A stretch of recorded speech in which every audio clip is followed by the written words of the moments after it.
Huli kamang paglitaw ng sawa na yan sa baha sa Purok, Maryland sa Talisay, Cebu sa kasagsagan ng pananalasa ng bagyong Tino nitong Martes. Dumaan pa siya sa ibabaw ng nakalubog na kulungan ng manok at lumangoy papalayo. Ayon sa mga eksperto, posibleng nabulabog sa lungga ang ahas kaya ito lumabas. Kung makakita ng ahas, huwag po itong lalapitan, manatiling kalmado at hayaan itong umalis. Maaari ring tumawag ng otoridad at eksperto para mapaalis ito.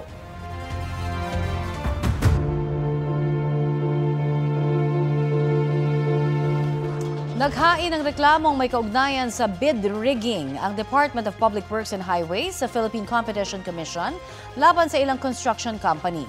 Kaugnay po yan sa questionabling flood control projects. Sa gitna ng investigasyon, may panawagan naman ang pinuno ng ICI. Balitang hatid ni Joseph Morong.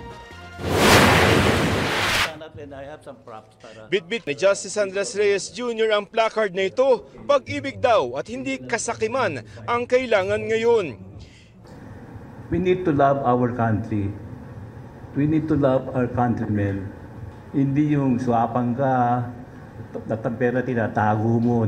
Ipinananawagan niya ni Reyes sa gitna ng mga anomalyang iniimbestigahan ng pinamumunuan niyang Independent Commission for Infrastructure o ICI kaugnay ng mga flood control projects. Tulad na lamang ng nakita ng Commission on Audit o COA sa Bukawi, Bulacan na nagkakahalagang 95 million pesos. Idineklarang natapos itong Enero 2025 lamang, kompleto ang bayad. Pero ayon sa COA, wala namang naitayong istruktura sa sinabing lokasyon sa Barangay Bambang. Kaya inirekomenda ng ICI sa Ombudsman na kasuhan ng graft, malversation of public funds at iba pa ang mga opisyal ng DPWH Bulacan 1st District Engineering Office sa pangunguna ni dating District Engineer Henry Alcantara at kinatawan ng kontraktor na Top Notch Catalyst Builders Incorporated, Beam Team Developer Specialist Incorporated na si Alan Payawal na nameke umano ng mga dokumento ng proyekto. Hinihinga namin sila ng pahayag. Para sa ghost project na yan sa Bukawi, Bulacan, wala mga mambabatas o mga proponent na nagpondo sa proyektong yan ang inirekomendang kasuhan ng ICI sa Ombudsman. Puro mga engineer at kontraktor pa lamang. Paliwanag ni Reyes, wala pa silang nakitang koneksyon ng mga mambabatas sa proyektong ito. No, there is definitely a connection, but we still have to establish the connection. Hindi naman pwedeng may gawin yung DPWH na walang nagbigay ng kontrata o project referral Hindi po nila sinabi sa ICI kung sino yung nagpunta sa kanila? Hindi, nagbigay sila ng mga pangalan. But hindi lahat siguro. O baka yun ang alam nila. I don't know if they're withholding or what. Tungkol naman sa ipinangakong live streaming ng ICI sa Senado, kasalukuyan pa raw sila nagbabalangkas ng rules. Hindi naman kami korte. Okay. So, it's better talaga na we investigate without other people present. Kasi yung testigo o yung akusado, pag maraming tao, iba yung kilos eh. People screaming for live streaming should understand na hindi kami, pulis na kami.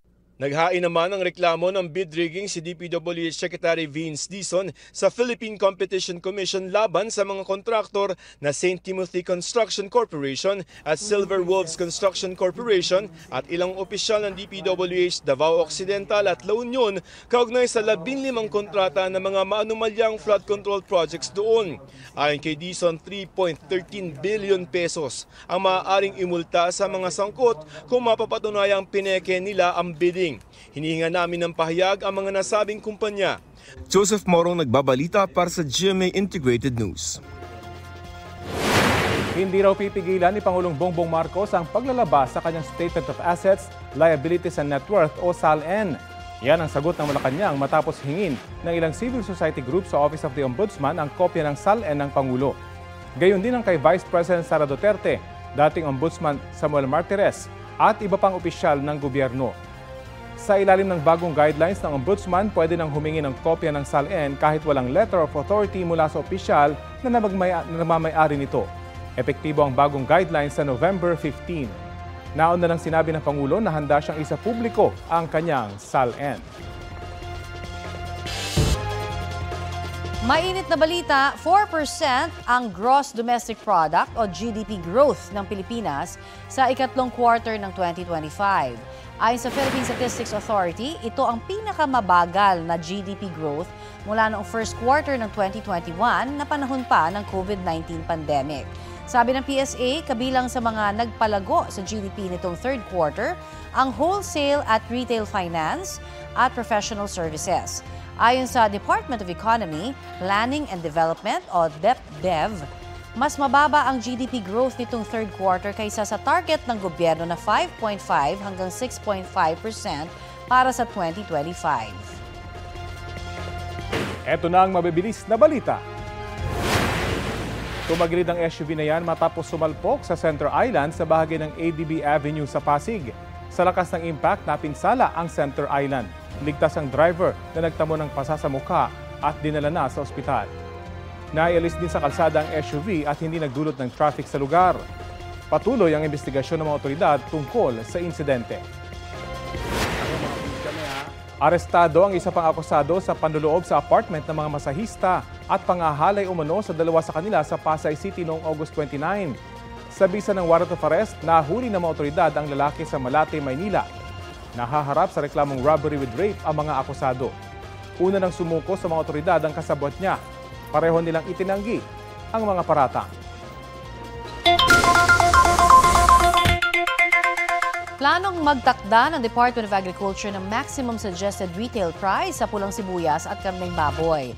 Kung magkano yan, alamin natin sa balitang hatid ni Bea Pinlac.